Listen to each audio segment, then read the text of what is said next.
카자흐스탄에서 가장 큰 도시 알마티시 청사 앞에서 최루탄과 섬광탄이 연신 터집니다. 자욱한 연기 속에 수백 명의 시위대가 청사 진입을 시도합니다.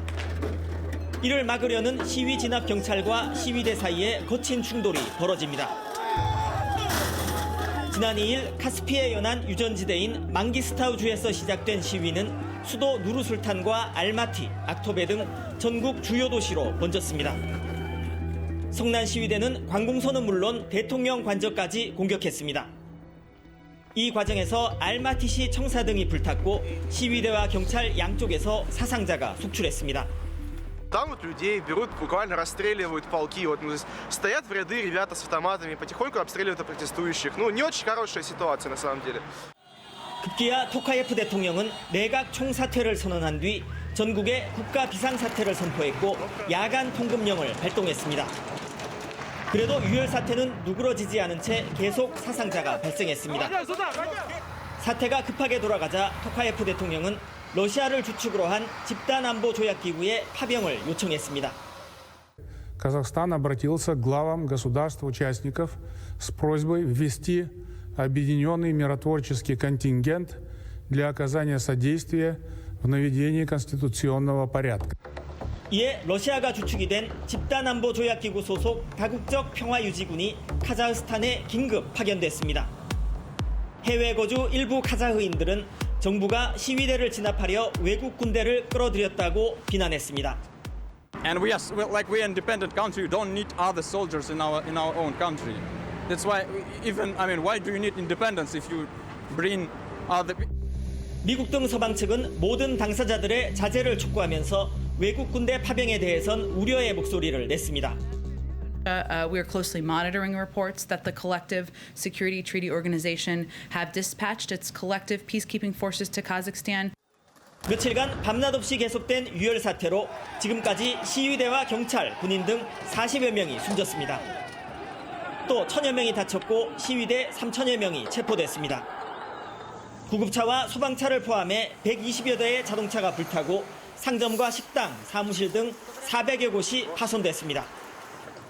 시위대가 알마티 공항을 점령해 공항 운영이 한때 중단됐고 인터넷 통신이 두절됐으며 휴대전화 문자 메시지, 메신저 서비스가 끊기기도 했습니다. Jurnalistler, bloggerler, mına alып kaçpa әңгіме көп болып жатыр мына жерде. Анау болды, мынау болды. Бұл жерде бейбіт шеру өтіп жатыр. 사태는 유혈 사태 엿새 만인 1월 7일에야 진정됐습니다. 토카예프 대통령은 모든 지역에서 헌법 질서가 대부분 회복됐다고 밝혔습니다. 그러면서 과격단체들을 완전히 소탕할 때까지 치안 작전을 계속할 것이라며 경고 없이 발포하라는 명령을 내렸습니다. Контртеррористическая операция продолжается. Борьбу с ними нужно довести до конца. Кто не сдастся, будет уничтожен. 이번 유혈 사태는 정부가 연초에 차량용 액화 석유가스 LPG 가격 상한제를 해제하면서 촉발됐습니다. LPG 값이 120탱게, 약 330원으로 지난해에 2배 넘게 급등했습니다. 카자흐스탄에서 활동하는 거대 에너지 기업들이 가스 가격 상한제 때문에 수익이 나지 않는다며 LPG 공급을 꺼리자 이를 해결하려다 유혈 사태가 터진 겁니다. 그러나 보다 근본적으로는 권위주의 체제에 대한 시민들의 도전이라는 측면이 적지 않습니다. 30년 장기 집권 후 물러난 나자르바예프 전 대통령 세력의 장기 독재와 전횡에 대한 반감이 가스값 인상으로 폭발했다는 분석이 나옵니다. Пускай вот это всему миру распространите, что в нашем Казахстане процветает коррупция. У нас Казахстан превратился в частное предприятие Назарбаевых. 성난 시위대는 나자르바예프의 고향인 알마티에서 그의 동상에 밧줄을 걸어 끌어내리기도 했습니다. 그러면서 정치 대변형만이 실질적인 국민들의 삶을 이끌 수 있다며 나제르바예프를 향해 노인은 물러가라고 외쳤습니다.